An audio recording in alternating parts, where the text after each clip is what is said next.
नमस्कार दोस्तों, मैं Dharmendra Verma online study with DK में आपका बहुत बहुत स्वागत करता हूं।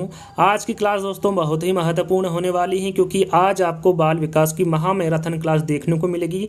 टोटल 500 प्रश्न आपको यहां पर देखने को मिलेंगे, लेकिन दो भागों में, यानी कि पहले भाग में आपको 250 प्रश्न मिलेंगे और दूसरे भाग में 250 प्रश्न मिलेंगे। टोटल 500 प्रश्न की ये सीरीज है जिसमें आपको फर्स्ट पार्ट में 250 प्रश्न मिलेंगे।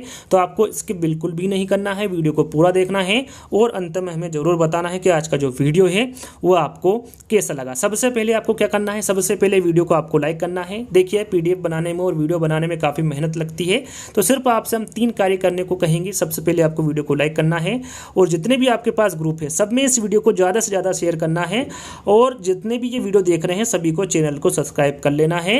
और यहाँ पर सेकंड जो पार्ट है वो आपको कितनी जल्दी चाहिए ये भी कमेंट्स के माध्यम से आपको बता देना है। तो शुरू करते हैं, ज़्यादा समय व्यतीत नहीं करते हैं। तो आज का हमारा पहला प्रश्न है बाल विकास का।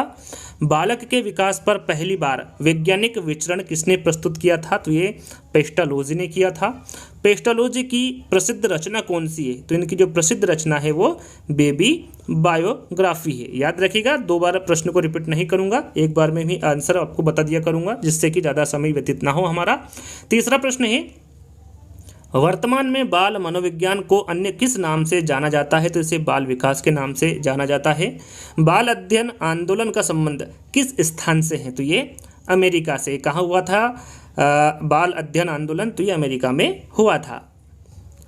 बालक के मन तथा व्यवहार का अध्ययन क्या कहलाता है? तो ये बाल मनोविज्ञान कहलाता है। बाल अध्ययन आंदोलन के जन्मदाता कौन थे? कब हुआ था? 1893 में हुआ था। इसके जन्मदाता कौन थे? इसके जन्मदाता स्टैनली हॉल थे। कहाँ पर हुआ था? अमेरिका में हुआ था। बाल अध्ययन समिति व बाल कल्याण संगठन जैसी संस्थाओं की स्थापना का श्रेय किससे जाता है? तो ये जाता है स्टैनली हॉल को। काफ़ी इंपॉर्टेंट प्रश्न है जैसा कि मैंने आपको बताया। 8वां प्रश्न है स्टैनली हॉल ने किस विधि से बाल विकास का अध्ययन किया है? तो ये प्रश्नावली विधि है। स्टैनली हॉल ने प्रश्नावली विधि से बाल विकास का अध्ययन किया है। शिकागो में प्रथम बाल निर्देशन क्लिनिक किसने खोला था? तो ये विलियम हेली के द्वारा खोला गया था। भारत में बाल विकास के अध्ययन की शुरुआत कहाँ से हुई थी? तो ये कोलकाता विश्वविद्यालय से हुई थी। कब हुई थी? 1930 में। भारत में देखिए, भारत में पूछा गया है तो 1930 आपका राइट आंसर होगा। और कहाँ पर हुई थी? कोलकाता विश्वविद्यालय में। भारत में बाल विकास के अध्ययन की शुरुआत किसके प्रयासों से शुरू हुई थी? यहाँ पर देखिए किसके प्रयासों से शुरू हुई थी ये पूछा गया है, तो आपका राइट आंसर होगा गीजूभाई बधेका। गीजूभाई बधेका ने मॉन्टेसरी से प्रभावित होकर किस संस्था की स्थापना की? तो उन्होंने बाल मंदिर संस्था की स्थापना की थी। कब की थी? 1920 में। गीजूभाई बधेका ने मॉन्टेसरी से प्रभावित होकर बाल मंदिर संस्था की स्थापना की। कब की थी? तो 1920 में की थी। भारत में अध्ययन की शुरुआत किसके द्वारा की गई थी? जैसा कि 1930 में मैंने आपको बताया था। किसके द्वारा की गई थी ये पूछा गया, तो ये ताराबाई मोडेक के द्वारा की गई थी। इंपॉर्टेंट है, ध्यान दीजिएगा। प्रथम बाल सुधार गृह की स्थापना कहाँ पर की गई थी? तो ये न्यूयॉर्क अमेरिका में की गई थी। कब की गई थी? 1887 में। सर्वप्रथम बाल विकास का वैज्ञानिक अध्ययन किसने किया था? यहाँ पर देखिए ना, भारत में पूछा गया है, यहाँ डायरेक्टली प्रश्न पूछा गया है कि सर्वप्रथम बाल विकास का वैज्ञानिक अध्ययन किसने किया था? तो यह पेस्टालोजी के द्वारा किया गया था। कब किया गया था? 1774 में। बाल विकास का सर्वप्रथम अध्ययन किसने किया? तो ये किया था जॉन लॉक व थॉमस हॉब्स ने। काफ़ी इंपॉर्टेंट प्रश्न है, ध्यान दीजिएगा।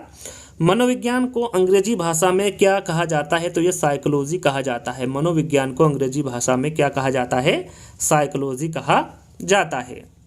साइकोलॉजी किस भाषा का शब्द है? तो ये जाहिर सी बात है, आप सभी को पता होगा, ये अंग्रेजी भाषा का शब्द है। आगे बढ़ेंगे। नवीन ज्ञान तथा नवीन प्रतिक्रियाओं का अर्जन अधिगम कहलाता है। यहाँ परिभाषा जो है ये किसके द्वारा दी गई है? तो ये वुडवर्थ के द्वारा दी गई परिभाषा है। सर्वप्रथम बुद्धि परीक्षण किनके द्वारा किया गया था? तो ये किया गया था बीने व साइमन द्वारा। कब किया गया था? 1905 में। याद रखिएगा, जो सर्वप्रथम बुद्धि परीक्षण किया गया था वो बीने व साइमन के द्वारा किया गया था 1905 में। National institute of mental health and neuro sciences की स्थापना कहाँ पर की गई थी? तो ये बेंगलुरु में की गई थी। कब की गई थी? 1955 में। अगला प्रश्न है national academy of psychology India की जो स्थापना है ये कब की गई थी? तो ये की गई थी 1989 में। अधिगम व्यक्ति की शक्तियां तथा वातावरण की अंतःक्रिया द्वारा सुधार का नाम है। यहाँ जो परिभाषा है ये किसके द्वारा दी गई थी? तो ये डेनियल बेल के द्वारा दी गई परिभाषा है। प्रगतिशील व्यवहार व्यवस्थापन की प्रक्रिया को सीखना कहते हैं। यहाँ पर जो परिभाषा दी गई है ये किसके द्वारा दी गई है? तो ये स्किनर के द्वारा दी गई परिभाषा है।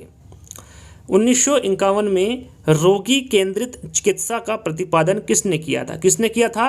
कार्ल रोजर्स ने किया था। कब किया था? 1951 में। क्या किया था? रोगी केंद्रित चिकित्सा का प्रतिपादन किया था। किसके द्वारा? कार्ल रोजर्स के द्वारा।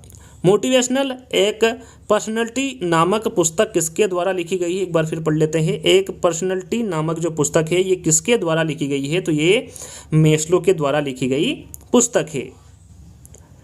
अनुभव तथा प्रशिक्षण के द्वारा व्यवहार में परिवर्तन ही अधिगम है। यहाँ पर जो परिभाषा है ये किसके द्वारा दी गई है? तो ये गेट्स के द्वारा दी गई परिभाषा है। व्यवहार में उत्तरोत्तर सामंजस्य की प्रक्रिया ही अधिगम है। यहाँ पर जो परिभाषा दी गई है ये किसके द्वारा दी गई है? तो ये स्किनर के द्वारा दी गई परिभाषा है। सीखना विकास की प्रक्रिया है, अनुभवों में वृद्धि ही अधिगम है। यहाँ पर जो परिभाषा है ये किसके द्वारा दी गई है? तो ये वुडवर्थ के द्वारा दी गई परिभाषा है। एजुकेशन शब्द की उत्पत्ति किस भाषा से हुई थी? तो ये लैटिन भाषा से हुई थी। याद रखिएगा जो एजुकेशन शब्द की उत्पत्ति हुई थी ये लैटिन भाषा से हुई थी। सीखना अनुभव परिणाम स्वरूप व्यवहार में परिवर्तन द्वारा व्यक्त होता है। यहाँ पर जो परिभाषा दी गई है ये किसके द्वारा दी गई है? अधिगम की सबसे ज़्यादा परिभाषा अभी आपको मिलेगी तो ये क्रोनबेक के द्वारा दी गई परिभाषा है। शिक्षा से मेरा तात्पर्य बालक या मनुष्य के शरीर, मस्तिष्क तथा आत्मा के सर्वोत्तम विकास की अभिव्यक्ति से है। यहाँ पर जो कथन है ये किसके द्वारा दिया गया है? तो ये महात्मा गांधी के द्वारा दिया गया कथन है। अनुभव के माध्यम से व्यवहार में होने वाला परिवर्तन ही अधिगम है। यहाँ परिभाषा किसने दी है? तो ये क्रोनबेक के द्वारा दी गई परिभाषा है। बालक स्वयं विकासोन्मुखी होने वाला पौधा है। यह किसने कहा? तो ये फ्रोबेल द्वारा कहा गया है कि बालक स्वयं विकासोन्मुखी होने वाला पौधा है। गर्भावस्था से परिपक्वता अवस्था तक होने वाले विकास का अध्ययन क्या कहलाता है? तो उस अध्ययन को आप क्या कहेंगे? बाल विकास कहेंगे। अभ्यास व अनुभूति के परिणाम स्वरूप व्यवहार में होने वाले अपेक्षाकृत स्थायी परिवर्तन सीखना है। यहाँ पर जो परिभाषा दी गई है ये किसके द्वारा दी गई है? तो ये मॉर्गन व किंग के द्वारा दी गई परिभाषा है। रूसो की किस पुस्तक से उनके द्वारा बच्चों की शिक्षा के अध्ययन की जानकारी मिलती है? तो इन्होंने एमिल नामक पुस्तक लिखी है, उसके द्वारा बच्चों की शिक्षा के अध्ययन की जानकारी मिलती है। प्राणी के व्यवहार में परिवर्तन लाना ही अधिगम का अभिप्राय है। यहाँ परिभाषा किसने दी है? तो ये S.H. चौहान के द्वारा दी गई परिभाषा है। बाल विकास के महत्व को सर्वप्रथम किस दार्शनिक ने अपनी पुस्तक के माध्यम से प्रकट किया है? तो वो है प्लेटो। याद रखिएगा बाल विकास के महत्व को सर्वप्रथम प्लेटो ने अपनी पुस्तक के माध्यम से प्रकट किया है। आदतों, ज्ञान तथा अभिवृत्तियों का अर्जन ही अधिगम है। यहाँ पर जो परिभाषा है ये किसके द्वारा दी गई है? तो ये क्रो एंड क्रो के द्वारा परिभाषा दी गई है। द रिपब्लिक किसकी रचना है? जो द रिपब्लिक पुस्तक है ये किसकी रचना है? तो ये प्लेटो की रचना है। इटली में स्कूल ऑफ इन्फेंसी की जो स्थापना है ये किसके द्वारा की गई थी? स्कूल ऑफ इन्फेंसी का अर्थ होता है बचपन का स्कूल। इसकी स्थापना किसने की थी? तो इसकी स्थापना जोहन अमोस कामेनियस द्वारा की गई थी। इंपॉर्टेंट है, ध्यान दीजिएगा। आगे बढ़ते हैं। आगे जो प्रश्न है हमारा 43वां, पहली बार किस पुस्तक में बालक की प्राथमिक शिक्षा एवं पाठ्य सामग्री को चित्रों के माध्यम से आकर्षक बनाया गया? तो ये आरबिक विक्टोस पुस्तक है। इसकी मदद से या फिर इसमें बालक की प्राथमिक शिक्षा एवं पाठ्य सामग्री को चित्रों के माध्यम से आकर्षक बनाया गया। प्रसिद्ध पुस्तक आर्सिक विक्टोस की रचना किसने की थी? तो ये की थी कामुनियस ने। याद रखिएगा, इंपॉर्टेंट है। जोहन अमोस कामुनियस द्वारा जो प्रसिद्ध पुस्तक आरबिक विक्टोस है इसकी रचना की गई। लैटिन शब्द साइकी का क्या अर्थ है? तो यहाँ पर लैटिन शब्द साइकी का क्या अर्थ होगा? आत्मा होगा। क्रमबद्ध चरित्र लेखन पद्धति के जनक कौन है? तो वो है प्रेयर। याद रखिएगा, क्रमबद्ध चरित्र लेखन पद्धति के जनक कौन होंगे? प्रेयर होंगे। किसके अनुसार बाल मनोविज्ञान में जन्म से परिपक्वता अवस्था तक का अध्ययन किया जाता है? ये पूछा गया है किसके अनुसार? तो ये है जेम्स ड्रेवर के अनुसार। याद रखिएगा, जेम्स ड्रेवर के अनुसार बाल मनोविज्ञान में जन्म से परिपक्वता अवस्था तक का अध्ययन किया जाता है। बाल विकास को गर्भावस्था प्रारंभ से किशोरावस्था के प्रारंभ तक का अध्ययन किसने माना है? किसके द्वारा माना गया है? तो ये क्रो एंड क्रो के द्वारा माना गया है। किसके अनुसार बालक में सच्ची शक्ति का निवास होता है? तो ये मारिया मॉन्टेसरी के अनुसार बालक में सच्ची शक्ति का निवास होता है। बाल मनोविज्ञान पर सर्वाधिक पुस्तकें किसने लिखी, यानी कि जो 32 पुस्तकें सर्वाधिक लिखी गई है, ये किसके द्वारा लिखी गई है? तो ये जीन पियाजे के द्वारा लिखी गई पुस्तक है। इनफैक्ट चाइल्ड डेवलपमेंट पुस्तक किसके द्वारा लिखी गई है? तो ये टेन के द्वारा लिखी गई। याद रखिएगा, इनफैक्ट चाइल्ड डेवलपमेंट पुस्तक टेन के द्वारा लिखी गई पुस्तक है। किसके अनुसार मनोविज्ञान मानव प्रकृति का अध्ययन है? तो ये बोरिंग के अनुसार मनोविज्ञान मानव प्रकृति का अध्ययन है। British association for child study की स्थापना किसने की थी? तो ये सली के द्वारा की गई थी। Biographical sketch of an infant नामक जो पुस्तक है, ये किसके द्वारा लिखी गई थी? तो ये डार्विन के द्वारा लिखी गई थी। Biographical sketch of an infant नामक जो पुस्तक है, ये डार्विन के द्वारा लिखी गई पुस्तक है।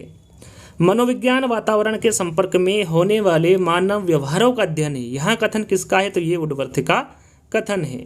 माइंड ऑफ द चाइल्ड नामक जो पुस्तक है, ये किसके द्वारा लिखी गई है? तो ये प्रेयर के द्वारा लिखी गई पुस्तक है। जितनी भी इंपॉर्टेंट पुस्तक है आपको इन 500 प्रश्नों में देखने को मिलेगी। बाल अध्ययन का पितामह किसे कहा जाता है? तो स्टैनली हॉल को कहा जाता है। 1916 में भारत की प्रथम मनोवैज्ञानिक प्रयोगशाला कलकत्ता में किसके द्वारा स्थापित की गई थी? यहाँ पर देखिए, भारत में पूछा गया है 1916 में किसके द्वारा की गई थी?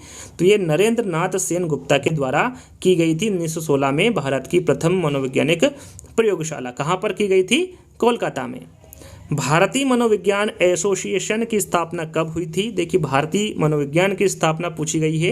एसोसिएशन की स्थापना तो ये की गई थी 1924 में। ज्ञानात्मक विकास के क्षेत्र में किसका योगदान प्रमुख माना जाता है? तो ये ज्ञानात्मक विकास के क्षेत्र में किसका योगदान माना जाता है? पियाजे का। भारत में बाल विकास के अध्ययन की शुरुआत कब हुई थी? तो ये 1930 में हुई थी। देखिए, भारत में पूछा गया है, जो कि मैं पहले भी आपको बता चुका हूँ कि इसकी स्थापना कब हुई थी। बाल विकास के अध्ययन की 1930 में हुई थी।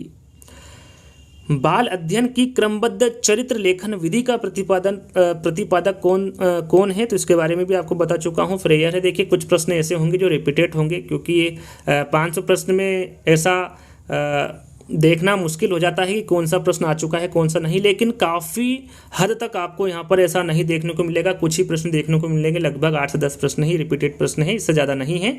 तो अगला प्रश्न है हमारा, मनोविज्ञान को आचरण एवं व्यवहार का यथार्थ विज्ञान किसने बताया है? तो ये किसके द्वारा बताया गया है? मैकडूगल के द्वारा बताया गया है। बाल अध्ययन की व्यक्ति इतिहास विधि के प्रतिपादक कौन थे? तो ये थे टाइडमैन। याद रखिएगा, किसने मनोविज्ञान को जीवनधारियों के व्यवहार का वैज्ञानिक अध्ययन बताया है? तो किसके द्वारा बताया गया है? तो ये जिम्बार्डो के द्वारा बताया गया है। बाल अध्ययन की लंबात्मक विधि का प्रतिपादन किसके द्वारा किया गया था? तो ये कार्ल सी गेरिसन के द्वारा किया गया था। बाल अध्ययन की लंबात्मक विधि का प्रतिपादक। मनोविज्ञान को व्यवहार का धनात्मक विज्ञान किसने कहा है? तो ये वाटसन द्वारा कहा गया है। इंपोर्टेंट है, मनोविज्ञान को व्यवहार का धनात्मक विज्ञान वाटसन के द्वारा कहा गया है। मनोविज्ञान को दर्शन शास्त्र से अलग करने का श्रेय किसे जाता है? तो ये किसको जाता है? विलियम जेम्स को जाता है। बाल अध्ययन की निरीक्षण विधि का प्रतिपादक किसके द्वारा किया गया था? किसने किया था? तो ये वाटसन के द्वारा किया गया था। बाल अध्ययन की निरीक्षण विधि का प्रतिपादक। बाल अध्ययन की प्रयोगात्मक विधि का प्रतिपादक किसके द्वारा किया गया था? तो ये विलियम वुंट के द्वारा किया गया था। बाल अध्ययन की प्रयोगात्मक विधि का प्रतिपादक। गर्भावस्था से परिपक्वता तक होने वाले परिवर्तनों को हरलॉक ने किस श्रेणी में रखा है? तो उन्होंने रचनात्मक श्रेणी में रखा है। बाल मनोविज्ञान में बालक की किस अवस्था पर विशेष ध्यान दिया जाता है? तो ये गर्भावस्था से बाल्यावस्था पर विशेष ध्यान दिया जाता है बाल मनोविज्ञान में।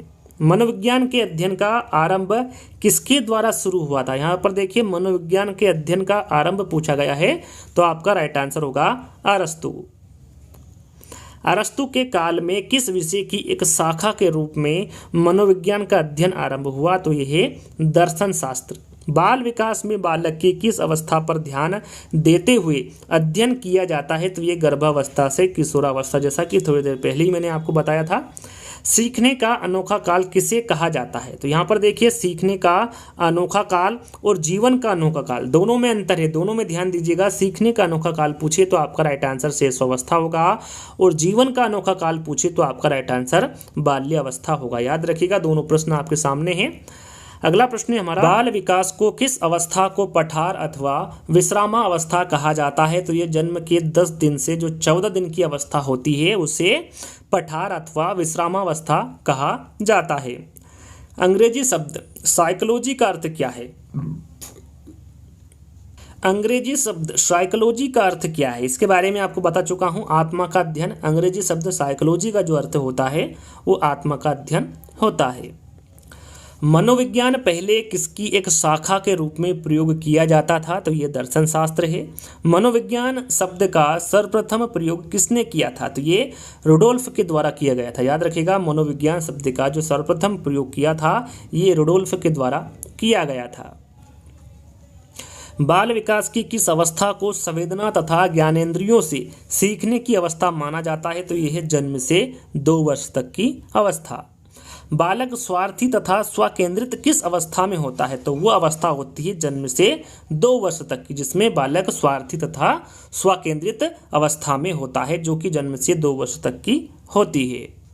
बाल विकास की किस अवस्था को संवेदी पेशी अवस्था कहा जाता है? प्रश्न में पूछा गया है कि जो संवेदी पेशी अवस्था है उसकी अवधि कितनी होती है? तो उसकी अवधि होती है जन्म से 2 वर्ष की। मनोविज्ञान को दर्शन शास्त्र से अलग करने का श्रेय किसे जाता है? तो ये विलियम जेम्स को जाता है। याद रखिएगा, मनोविज्ञान को दर्शन शास्त्र से अलग करने का श्रेय विलियम जेम्स को जाता है। शिकागो विश्वविद्यालय में पहली वृहद शिक्षा मनोविज्ञान की प्रयोगशाला किसके द्वारा स्थापित की गई?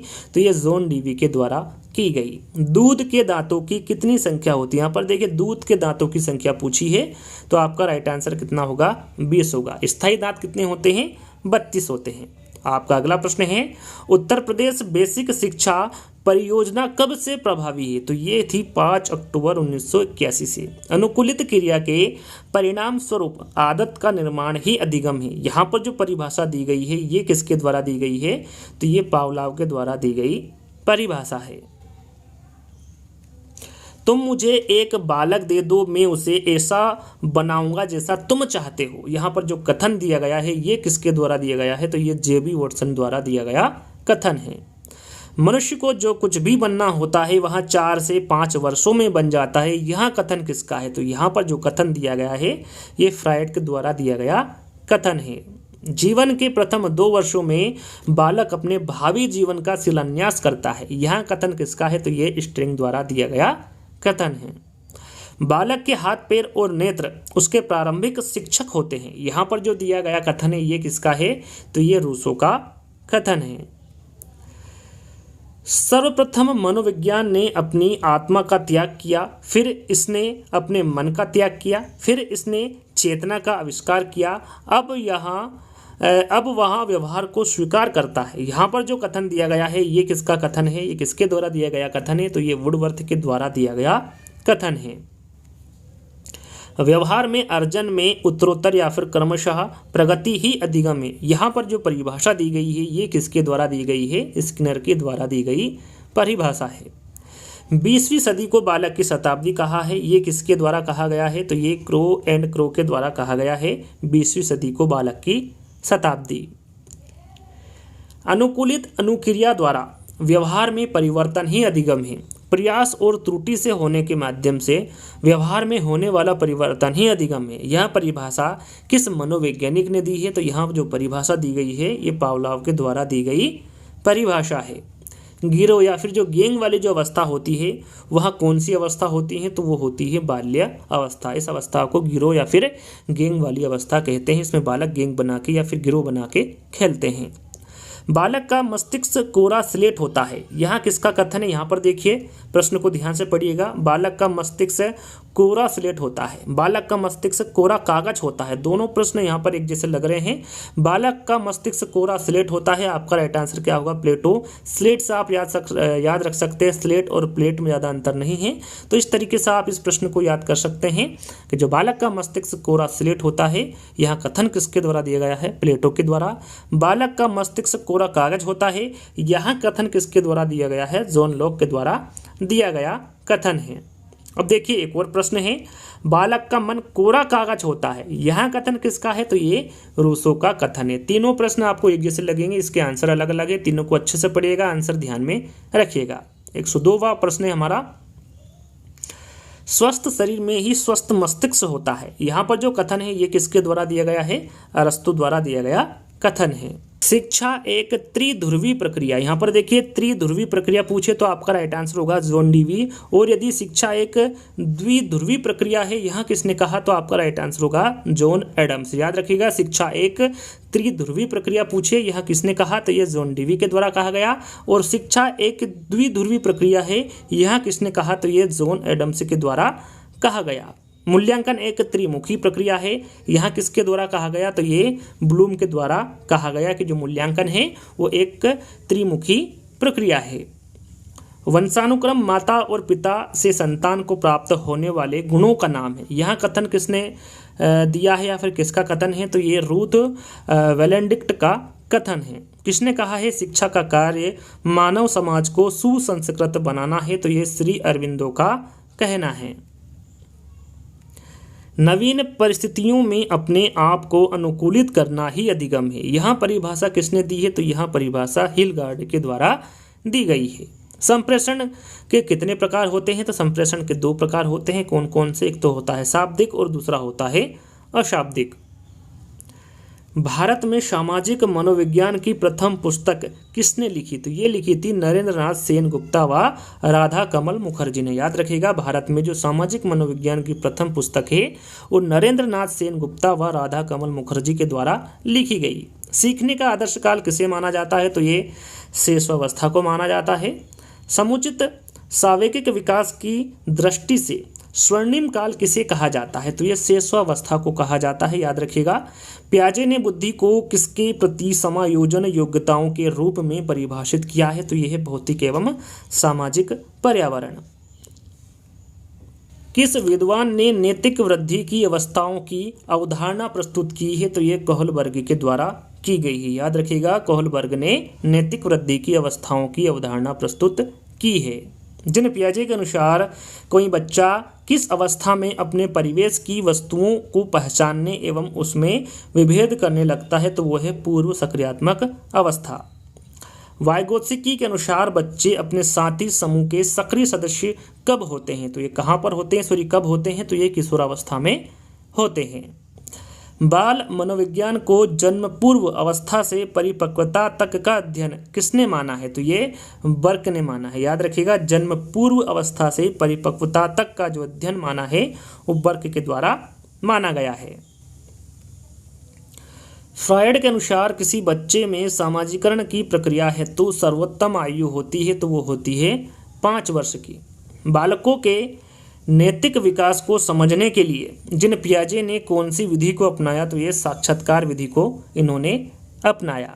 बच्चे दुनिया के बारे में अपनी समझ का सृजन करते हैं, यहाँ किस विद्वान का कथन है? तो ये जिन पियाजे का कथन है कि बच्चे दुनिया के बारे में अपनी समझ का सृजन करते हैं। यह कथन किसका है कि ज्ञानात्मक विकास नकल पर आधारित ना होकर खोज पर आधारित है? यह कथन किसका है? तो यह कथन जिन पियाजे का कथन है। सामाजिक अधिगम का सिद्धांत किसने विकसित किया है? तो ये बंडूरा के द्वारा किया गया है। याद रखिएगा, सामाजिक अधिगम का जो सिद्धांत है ये बंडूरा के द्वारा विकसित किया गया है। शिशु के मस्तिष्क का जो वजन होता है वो कितना होता है? तो याद रखिएगा, ये 350 ग्राम का होता है लगभग। मनुष्य के मस्तिष्क का वजन कितना होता है? तो ये 1400 ग्राम होता है लगभग। याद रखिएगा, मनुष्य के मस्तिष्क का जो वजन होता है वो लगभग 1400 ग्राम का होता है। शैशवावस्था सीखने का आदर्श काल है। यहाँ पर जो कथन दिया गया है ये किसके द्वारा दिया गया है? तो ये वैलेंटाइन के द्वारा दिया गया कथन है। मनोविज्ञान व्यवहार एवं अनुभव का विज्ञान है जो जीवन की सभी परिस्थितियों में प्राणी की क्रियाओं का अध्ययन करता है। जो यहाँ पर जो दी गई परिभाषा है ये किसके द्वारा दी गई है, तो ये स्किनर के द्वारा दी गई परिभाषा है। क्षणिक संवेग की अवस्था किस काल को कहा जाता है, तो यह है शेषावस्था। याद रखिएगा, क्षणिक संवेग की जो अवस्था है वो शेषावस्था को कहा जाता है। शर्म तथा गर्व जैसी भावना का विकास किस अवस्था में होता है, तो वो है बाल्यावस्था। इस अवस्था में शर्म तथा गर्व जैसी भावना का विकास होता है।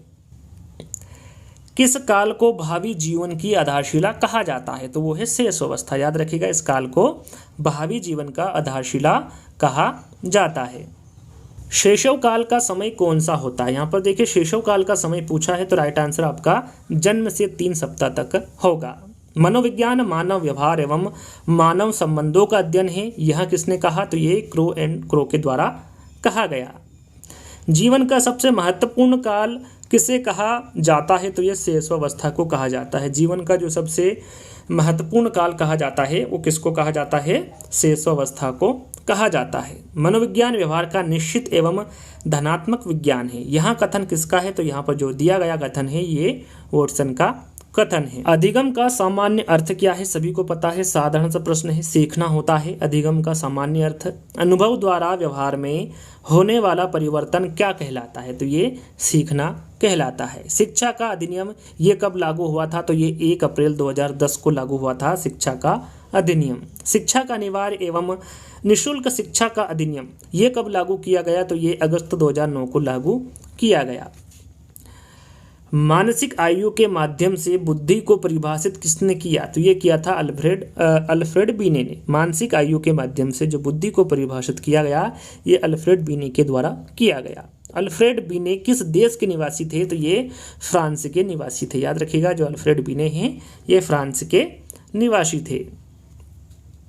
अल्फ्रेड बीने किस विषय के प्रोफेसर थे, तो ये मनोविज्ञान के प्रोफेसर थे अल्फ्रेड बीने। बुद्धि का एक कारक जो सिद्धांत है ये किसके द्वारा दिया गया था, तो ये अल्फ्रेड बीने के द्वारा ही दिया गया था बुद्धि का एक कारक सिद्धांत। यहाँ पर देखिए बुद्धि के 2 जो कारक है, यहाँ पर जो सिद्धांत दिया गया है ये किसके द्वारा दिया गया है, तो ये स्पीयरमैन के द्वारा दिया गया है। ध्यान दीजिएगा, बुद्धि के 2 कारक पूछे या फिर 3 कारक पूछे, दोनों जो सिद्धांत हैं किसके द्वारा दिए गए हैं, स्पीयरमैन के द्वारा दिए गए हैं। कोहलर किस संप्रदाय के समर्थक थे, तो ये संज्ञानवादी थे। प्याज काटते समय आंख से पानी आना मानव व्यवहार की किस प्रकार की क्रिया है, तो ये एक सहज क्रिया है। याद रखिएगा, प्याज काटते समय आंख से पानी आना मानव व्यवहार की एक सहज क्रिया है। मिथ्या परिपक्वता का काल किसे कहा जाता है, तो ये बाल्यावस्था को कहा जाता है। आंखों को झपकाना, गर्म वस्तु को छूते ही हाथ हटा देना आदि किस प्रकार की क्रिया है, तो ये किस प्रकार की क्रिया होगी, प्रतिवर्ती क्रियाएं होगी। खेल की आयु किस अवस्था को कहा जाता है, तो ये बाल्यावस्था को कहा जाता है। अधिगम किस प्रकार की प्रक्रिया है, तो अधिगम सार्वभौमिक प्रक्रिया है। मूल प्रवृत्ति का परिमार्जक क्या कहलाता है, तो ये अधिगम कहलाता है। याद रखिएगा, मूल प्रवृत्ति का जो परिमार्जक है ये क्या कहलाता है, अधिगम कहलाता है। मूर्त चिंतन की अवस्था किसे कहा जाता है, तो ये बाल्यावस्था को कहा जाता है। याद रखिएगा, मूर्त चिंतन की अवस्था बाल्यावस्था को कहा जाता है।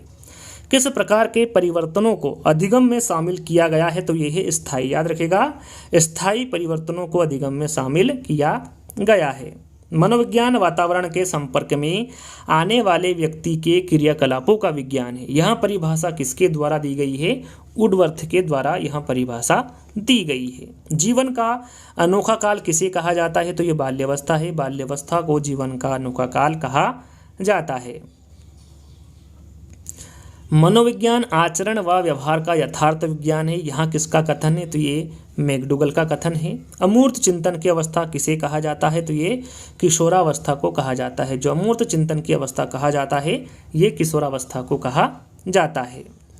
मनोविज्ञान अनुसंधान के कितने चरण हैं, तो ये 4 चरण हैं। कौन से 4 चरण हैं, समस्या का चयन, प्रदत्त संग्रह, निष्कर्ष निकालना तथा निष्कर्ष पुनरीक्षित करना। ये 4 चरण हैं मनोविज्ञान अनुसंधान के। याद रखिएगा, किस संप्रदाय के अंतर्गत वैज्ञानिक पद्धति के उपयोग पर बल देते हुए मानसिक तत्वों का मनुष्य की चेतना में महत्वपूर्ण स्थान माना गया है, तो वह है संरचनावादी संप्रदाय के अंतर्गत। व्यवहारवादी संप्रदाय का प्रवर्तक कौन है? तो ये है जॉन ब्राइट वाटसन। वाटसन व्यवहारवादी संप्रदाय के प्रवर्तक माने जाते हैं। कौन सा संप्रदाय रूसी मनोवैज्ञानिक इवान पावलोव के परीक्षणों के परिणामों पर आधारित है? तो वो है व्यवहारवादी संप्रदाय। याद रखिएगा, व्यवहारवादी संप्रदाय रूसी मनोवैज्ञानिक इवान पावलोव के परीक्षणों के परिणामों पर आधारित है। भाव का त्रिविमी सिद्धांत किसने दिया है? काफ़ी इंपॉर्टेंट है। भाव का त्रिविमी सिद्धांत पूछा गया है, ये किसके द्वारा दिया गया है? तो ये विलियम वुंट के द्वारा दिया गया है। इसमें उत्तेजना शांत, तनाव शिथिलन तथा सुखद दुखद आता है त्रिविमी सिद्धांत के अंतर्गत। टिचनर ने चेतना के कितने तत्व बताए हैं? तो इसने 3 तत्व बताए। याद रखिएगा, टिचनर ने 3 चेतना के तत्व बताए हैं। कौन कौन से? संवेदन, भाव तथा प्रतिमा या फिर प्रतिबिंब। ये 3 तत्व किसके द्वारा बताए गए हैं? टिचनर के द्वारा बताए गए हैं चेतना के। मनोविज्ञान का कौन सा संप्रदाय पाठ्यक्रम की विशेष वस्तु की उपयोगिता पर बल देता है? तो वो है कार्यात्मकवादी संप्रदाय। कार्यात्मकवादी संप्रदाय पाठ्यक्रम की विषय वस्तु की उपयोगिता पर बल देता है। बाल मनोविज्ञान व्यक्तिगत विभिन्नता, बुद्धि परीक्षण आदि उपागमों को सर्वप्रथम प्रस्तुत करने का श्रेय किस संप्रदाय को जाता है? तो वह है प्रकारवाद संप्रदाय को जाता है। जीवन का सबसे कठिन काल किसे कहा जाता है? तो यह है किशोरावस्था। पूर्ण से अंश की ओर शिक्षण पद्धति किस संप्रदाय की देन है? तो यह है गेस्टाल्टवादी की। याद रखिएगा, पूर्ण से अंश की ओर शिक्षण पद्धति ये गेस्टाल्टवादी संप्रदाय की देन है। किस संप्रदाय में व्यवहार निर्धारण तथा व्यक्तित्व में यौन कारक को महत्वपूर्ण स्थान दिया है? तो वह मनोविश्लेषणवादी संप्रदाय ने। किस संप्रदाय में बाल केंद्रित शिक्षा पर बल दिया गया है? तो वह मनोविश्लेषणवादी संप्रदाय। याद रखिएगा, मनोविश्लेषणवादी संप्रदाय में बाल केंद्रित शिक्षा पर बल दिया गया है। नए कौशलों को सीखने व क्षमताओं के विकास की वृद्धि में स्वर्णिम काल किसे माना जाता है? तो ये बाल्यावस्था को माना जाता है। मानवतावाद का प्रतिपादक किसे माना जाता है? तो ये मेस्लो व रोजर्स को माना जाता है मानवतावाद का प्रतिपादक। एज ऑफ ब्यूटी किसे कहा जाता है? तो ये किशोरावस्था को कहा जाता है। एज ऑफ ब्यूटी किशोरावस्था को कहा जाता है। प्रतिद्वंदात्मक समाजीकरण का काल किसे कहा जाता है? तो ये बाल्यावस्था को कहा जाता है। याद रखिएगा, प्रतिद्वंदात्मक समाजीकरण का काल बाल्यावस्था को कहा जाता है। दल भक्ति की अवस्था किसे कहा जाता है? तो ये किशोरावस्था को कहा जाता है। सामाजिक स्वीकृति की अवस्था ये कौन सी अवस्था होती हैं? तो ये किशोरावस्था होती हैं, सामाजिक स्वीकृति की अवस्था। मन के कितने प्रकार होते हैं, या फिर मन के कितने प्रकार बताए गए हैं? तो 3 प्रकार बताए हैं, चेतन, अर्धचेतन व अवचेतन। ये 3 प्रकार होते हैं मन के।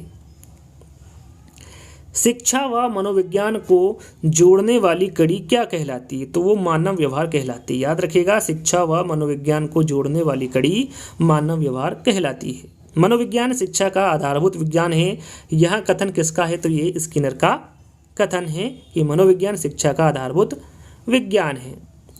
शिक्षा की प्रक्रिया मनोवैज्ञानिक की कृपा पर निर्भर है, यहाँ किसने कहा है? तो ये किसके द्वारा कहा गया है? B.N. झा के द्वारा कहा गया कथन है। मनोविज्ञान ने छात्रों की क्षमताओं व विभिन्नताओं का विश्लेषण करके शिक्षा में योगदान दिया है। यहाँ परिभाषा किसने दी है? तो यहाँ परिभाषा डेविस के द्वारा दी गई परिभाषा है। स्किनर ने अपने सिद्धांत को सिद्ध करने के लिए किन पर प्रयोग किया? तो इन्होंने चूहे पर किया। चूहे पर कब किया? 1930 में किया।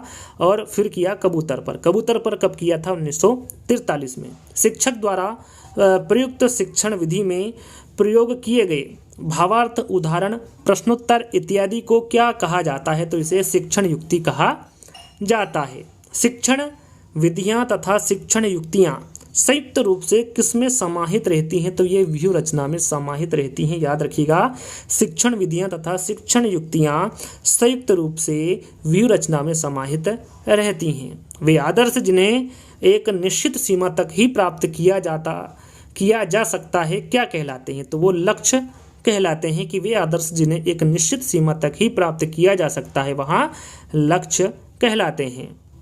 किसी उद्दीपक के कारण होने वाली अनुक्रिया क्या कहलाती है? तो वो अनुक्रिया व्यवहार कहलाती है। स्व इच्छा से होने वाली अनुक्रिया को क्या कहा जाता है? तो उसे क्रिया प्रसूत व्यवहार कहा जाता है। अपने सिद्धांत में पुनर्बलन को महत्व देने वाले प्रथम मनोवैज्ञानिक कौन थे? तो ये थे स्किनर। लक्ष्य को प्राप्त करने का साधन किसे माना जाता है? तो ये उद्देश्य को। याद रखिएगा, लक्ष्य को प्राप्त करने का साधन उद्देश्य को माना जाता है।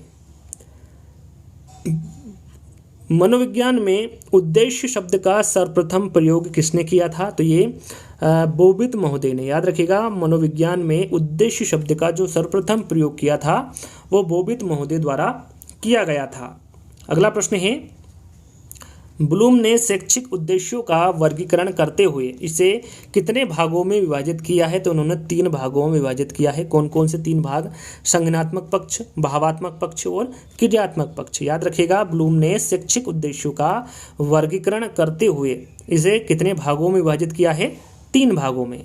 जीवन की बसंत ऋतु किस काल को कहा जाता है? तो ये किशोरावस्था को कहा जाता है जीवन की बसंत ऋतु। तीव्रता से शारीरिक विकास की अवस्था किस काल को कहा जाता है? तो यह शैशवावस्था को कहा जाता है। याद रखिएगा, तीव्रता से शारीरिक विकास की जो अवस्था है वो शैशवावस्था काल को कहा जाता है। तार्किक चिंतन की अवस्था किस काल को कहा जाता है? तो ये किशोरावस्था को कहा जाता है। टोली दल समूह की आयु किसे कहा जाता है? तो ये बाल्यावस्था को कहा जाता है। टोली दल समूह की आयु बाल्यावस्था को कहा जाता है। मनोविज्ञान की सर्वोत्तम परिभाषा चेतना के विज्ञान के रूप में की जा सकती है, यहाँ किसके द्वारा कहा गया है? तो ये विलियम जेम्स के द्वारा कहा गया है। संक्रमण काल की अवस्था या फिर संक्रांति काल किसे कहा जाता है? तो ये किशोरावस्था को कहा जाता है। सभी अवस्थाओं में सबसे अधिक आनंदमयी एवं उपलब्धियों को अर्जित करने वाली अवस्था जिसे सुनहरी अवस्था भी कहा जाता है, वह अवस्था कौन सी है? तो वह किशोरावस्था है। मनोविज्ञान का संबंध प्रत्यक्ष मानव व्यवहार से है, यहाँ परिभाषा किसने दी है? तो ये गैरिसन के द्वारा दी गई परिभाषा है। संघर्ष व तूफान की अवस्था किसे कहा जाता है? तो ये किशोरावस्था को कहा जाता है, संघर्ष व तूफान की अवस्था। वैचारिक क्रिया अवस्था किस काल को कहा जाता है? तो ये बाल्यावस्था को कहा जाता है। याद रखिएगा, वैचारिक क्रिया जो अवस्था है ये बाल्यावस्था काल को माना गया है।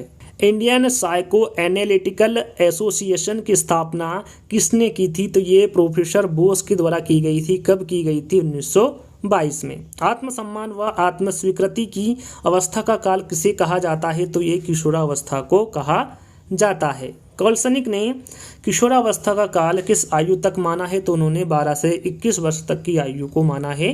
कॉल्सनिक ने किशोरावस्था का काल 12 से 21 वर्ष तक की आयु को माना है। शिशु का मस्तिष्क कोरिलेट होता है जिस पर व्यक्ति अपने अनुभव के आधार पर लिखता है, यहाँ कथन किसका है? तो यहाँ पर जो कथन दिया गया है यह जॉन लॉक का कथन है। सामाजिक मनोविज्ञान का जनक किसे माना जाता है? तो ये कर्ट लेविन को माना जाता है। सामाजिक मनोविज्ञान का जनक कर्ट लेविन को माना जाता है। बुद्धि का समूह कारक सिद्धांत किसने दिया था? तो ये थर्स्टन के द्वारा दिया गया था। बुद्धि का समूह कारक सिद्धांत। मनोविज्ञान को मानव व्यवहार व मानव संबंधों का अध्ययन किसने बताया है? तो ये क्रो एंड क्रो के द्वारा बताया गया है। शिक्षा तथा समाज पुस्तक किसकी रचना है? तो ये जॉन डीवी की रचना है। याद रखिएगा, शिक्षा तथा समाज जो पुस्तक है ये किसके द्वारा रची गई है? इसके रचनाकार कौन है? जॉन डीवी है।